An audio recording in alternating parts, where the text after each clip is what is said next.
Hello hi అండి, welcome to our channel Nandan securities. This is Nagendra.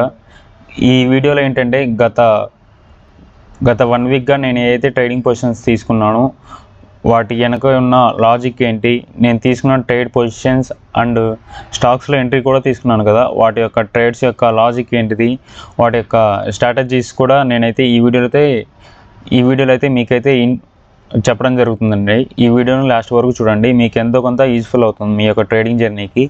And నేను గత 1 వీక్గా నేను మెయిన్గా ఫాలో అయ్యింది ఏంటంటే నా యొక్క పర్సనల్ స్ట్రాటజీ అయితే ఫాలో అయ్యాను. ఇంకా మెయిన్ ఏంటిదంటే రిస్క్ మేనేజ్మెంట్ అండి. నేను గత 1 or 3 years నుంచి ట్రేడింగ్ చేస్తున్నాను కదా, ప్రతి దాంట్లో కూడా నేను ఏంటంటే రిస్క్ మేనేజ్మెంట్ ఎలా చేయాలి అండ్ ఎలా చేయాలని నేర్చుకుంటూ ఈ స్టేజ్ వరకు అయితే రావడం జరిగిందండి. మీరు కూడా ఈ వీడియోని లాస్ట్ వరకు చూడండి, మీకు కూడా ఎంతో కొంత మీ యొక్క ట్రేడింగ్ జర్నీకి యూజ్ఫుల్ అవుతుందని భావిస్తున్నాను.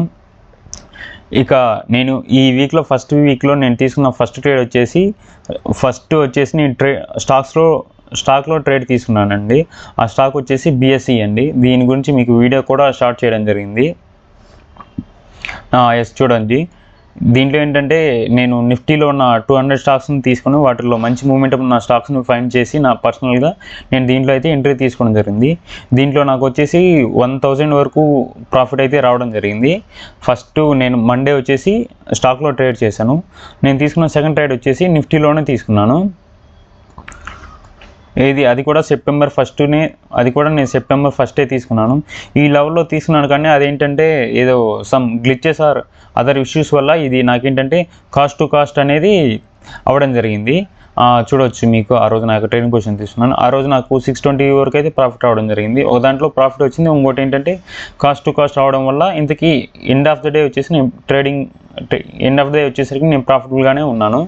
ఇంకా నేను సెకండ్ డే అంటే ట్యూస్డే వచ్చేసి ఓన్లీ స్టాక్లోనే ట్రేడ్ తీసుకున్నాను. ఎందుకంటే ఆ రోజు నిఫ్టీ ఎక్స్పైరీ అండ్ ఆప్షన్స్ ప్రీమియమ్స్లో ఎక్కువ డికే ఉంటుందని భావించి నేనైతే స్టాక్స్లో అయితే ట్రేడ్ తీసుకోవడం జరిగింది యాజ్ పర్ మై సెటప్.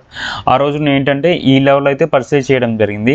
ఇక నా స్టాప్ లాస్ పెట్టి నేను ఇంత అయితే టార్గెట్ అయితే తీసుకోలేదు. నేను ఏంటంటే 1:2 ఇక్కడ వరకు అయితే 1:2 ఏంటంటే నా స్టాప్ లాస్ని ట్రై చేసుకుంటూ ఇక్కడ వరకు అయితే నా ప్రాఫిట్ అయితే బుక్ చేసుకున్నాను. ఆ రోజు నాకు ప్రాఫిట్ వచ్చేసి అరౌండ్ 870 వరకు అయితే రావడం జరిగింది. అంటే trading charges, other charges, STT ఇవన్నీ ఉంటాయి కూడా, వాటి యొక్క ఛార్జెస్ కట్టే నాకు 870 వరకు అయితే ప్రాఫిట్ రావడం జరిగింది.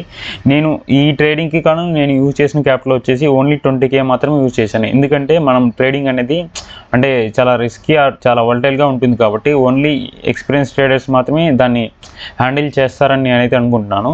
అందువలన నేనేంటంటే నా యొక్క క్యాపిటల్లో కొంచెం అంటే 10% మాత్రమే ట్రేడింగ్కి డిప్లాయ్ చేయడం జరిగింది. అందువల్లనే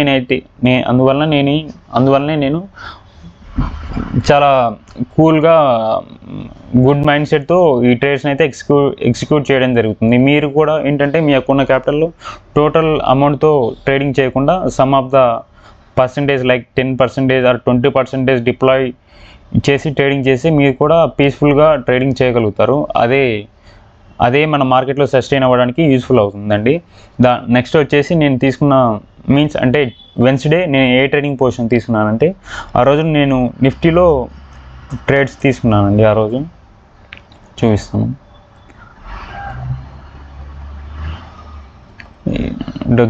గ్లిచ్ ఏదో ఉందండి.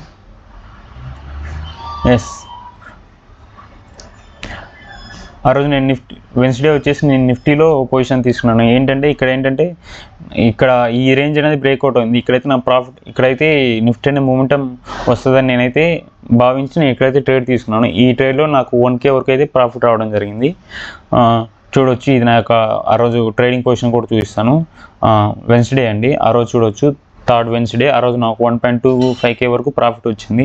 అంటే అరౌండ్ ఛార్జెస్ అన్నీ కట్ అయిపోగా ఆ రోజు నేను ఇంకొక అనదర్ ట్రేడ్ కూడా చేశాను యాజ్ పర్ మై సెటప్. స్టాక్లో ట్రేడ్ చేశానండి.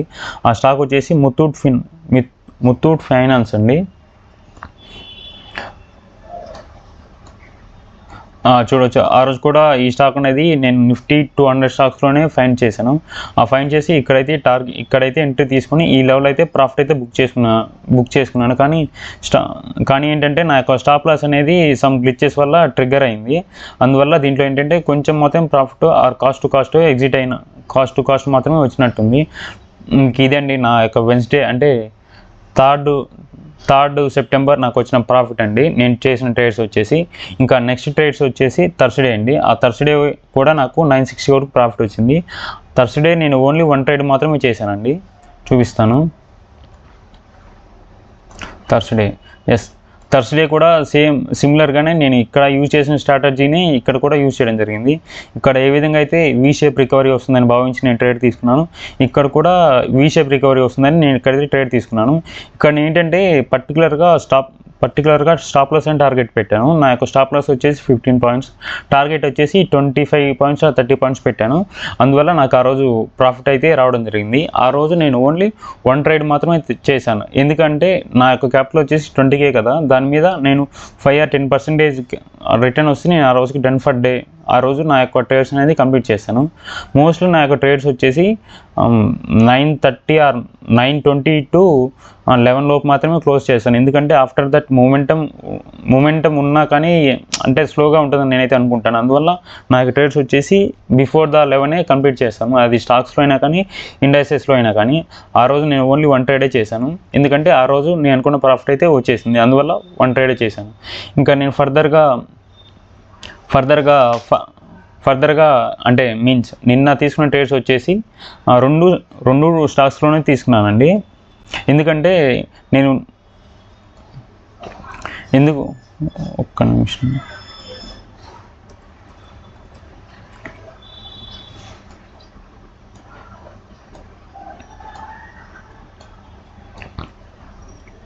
ఎందువలన అంటే నిఫ్టీ చూడవచ్చు మనకి 10 వరకు కూడా మనకి ఒక రేంజ్ బౌండ్లోనే ఉంది. రేంజ్ బౌండ్లో ఉంటే ఏంటంటే ఇంకా మూమెంటం ఈరోజు రాదేమో భావించాను. అందువల్ల ఏంటంటే నాకు యాజ్ పర్ మై సెటప్ ప్రకారం గ్లెన్ మార్క్లో అయితే నాకైతే ఎంట్రీ అయితే వచ్చింది. అందువల్ల దీంట్లో అయితే నేను ఈ లెవెల్ అయితే ఎంట్రీ తీసుకోవడం జరిగింది. ఈ లెవెల్లో అంటే అంత తీసుకోలేదు. ఇక్కడైతే 1:2 అయితే ప్రాఫిట్ అయితే బుక్ చేసుకున్నాను. చూడవచ్చు నాకు ఎంట్రీ అండ్ ఎగ్జిట్ అనేది నాకు స్ట్రిక్ట్గా నేను ఫాలో అయ్యేది ఏంటంటే రిస్క్ మేనేజ్మెంట్ అండి. కరెక్ట్గా ఇక్కడైతే ట్రేడ్ తీసుకుంటాను. ఈ 2025 లెవెల్లో ఇక్కడ స్టాప్ లాస్ అయితే పెట్టేస్తాను. ఇంకా టార్గెట్ ఏంటంటే 1:2 రాగానే నేను ఎమ్మటైతే బుక్ చేసుకుంటాను. ఇంకా ఫర్దర్గా నాకు ఇంకా పెరుగుతుంది, ఇంకా నాకు టైం ఉంది, దాన్ని ట్రయల్ చేయగలుగుతానంటే ఫర్దర్గా ట్రయల్ చేస్తాను, లేకపోతే అంతవరకు బుక్ చేసుకుంటాను. నాకు గత 4 డేస్గా ప్రాఫిట్ వచ్చింది కాబట్టి ఇంకో ట్రేడ్ అయితే తీసుకున్నాను. అంటే నా ప్రాఫిట్స్లోంచి కొంచెం రిస్క్ చేసి నాకు అది కూడా ప్రాఫిట్ వచ్చింది అనుకో, అది ఎక్స్ట్రా ప్రాఫిట్ కాబట్టి నేను కొంచెం రిస్క్ చేసి ఇంకో ట్రేడ్లో ఎంట్రీ తీసుకున్నాను. అది వచ్చేసి లుపిన్ స్టాక్స్లో ఎంట్రీ తీసుకున్నాను అండి. ఎస్టర్డే వచ్చేసి మనకి మంచి మూమెంటం స్టార్టింగ్లో వచ్చేసి ఫార్మా స్టాక్స్లో మంచి మూమెంటం ఉందండి. అది ఫైండ్ చేసి ఫస్ట్ గ్లెన్ మార్క్లో తీసుకున్నాను. ఆఫ్టర్ దట్ ఏంటంటే లుపిన్లో కూడా ట్రేడ్స్ తీసుకున్నాను. లుపిన్లో ఏంటంటే చూడవచ్చు నేను ఈ లెవెల్లో అయితే ఎంట్రీ తీసుకోవడం జరిగింది, అక్కడ కాదు. ఈ లెవెల్ అయితే ఎంట్రీ తీసుకోవడం జరిగింది. అది నా డైరెక్షన్లో మూవ్ అయ్యి ఎమ్మటే ఎస్ఎల్ హిట్ అయినా కానీ నాకు ముందు ట్రేడ్లో ప్రాఫిట్ రావడం వల్ల ఈ ట్రేడ్లో లాస్ అనేది నాకు కవర్ అయింది. At the end of the day నాకు వచ్చేసి ప్రాఫిట్లోనే క్లోజ్ అయింది నా వీక్ మొత్తం. చూడొచ్చు ఈ 1 వీక్ పిఎన్ఎల్ చూడొచ్చు. గత 1 వీక్ నేను 20K క్యాపిటల్తో ట్రేడ్ చేయడం వల్ల నాకు వచ్చిన ప్రాఫిట్ వచ్చేసి 4K అండి.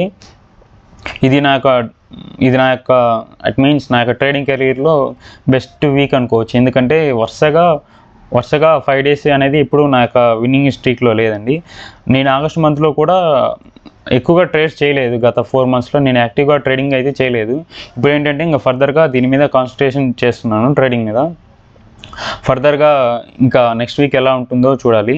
అదేనండి ఈ వీడియోలో నేను చెప్పదలుచుకునేది ఏమిటి అంటే, మీరు కూడా ట్రేడింగ్ చేస్తున్నట్టయితే మీ యొక్క క్యాపిటల్లో మీ యొక్క 100% క్యాపిటల్లో 10 or 20% మాత్రం యూజ్ చేసి ట్రేడింగ్ అయితే చేసుకోండి. అది ఏంటంటే మీకు మంచి కామ్ మైండ్ సెట్తో ఉంటారు. మీరు అంతగా స్ట్రెస్గా కూడా ఫీల్ అవ్వరు. ఇదేంటంటే మీరు పీస్ఫుల్గా ట్రేడింగ్ చేయడానికి అయితే యూస్ఫుల్ అవుతుందండి. మీరు ఏంటంటే మీరు ట్రేడ్ చేసే 1 or 2 setups 1 or 2 trading setups మీద మాత్రమే ట్రేడింగ్ చేయండి.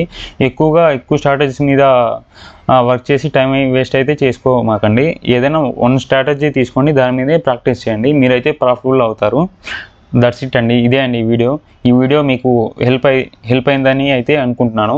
ఫర్దర్గా నేను నెక్స్ట్ వీక్ అవైలబుల్గా బట్టి నేను ఏమైనా ట్రేడింగ్ పొజిషన్స్ తీసుకుంటే అవి లైవ్గా రికార్డ్ చేసి యూట్యూబ్లో పోస్ట్ చేయడం ఇంకా ఏమన్నా మీకు ఎడ్యుకేషనల్ కంటెంట్ అందించడానికి అయితే నా అంత వర్క్ అయితే ట్రై చేస్తాను. Thanks for watching. జై హింద్ అండి. Thank you.